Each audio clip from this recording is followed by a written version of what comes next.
I checked into a small hostel on Speedway Boulevard in Tucson. The building looked old and worn out. The sign outside flickered, and the wind blew dust across the street. I felt a little uneasy, but I needed a place to stay for the night. Inside, the hostel was dark and quiet. The air felt heavy, and the floorboards creaked under my feet. I walked up to the front desk, where an old man with a wrinkled face greeted me. He handed me a key and told me my room was at the end of the hall on the second floor. I climbed the stairs, which seemed to go on forever. When I reached my room, I unlocked the door and stepped inside. The room was small, with a single bed, a wooden chair, and a dusty window. I felt a chill run down my spine as I looked around.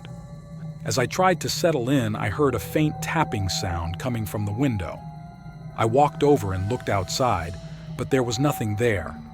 The tapping continued, growing louder and more insistent. I pulled the curtains shut, hoping to block out the noise. I decided to go to bed early, hoping to get some sleep. But as I lay there, I felt like someone was watching me. I opened my eyes and saw a shadowy figure standing at the foot of my bed. I froze in fear, unable to move or speak. The figure moved closer, and I could see it was a woman with long, dark hair. Her eyes were empty and her face was pale.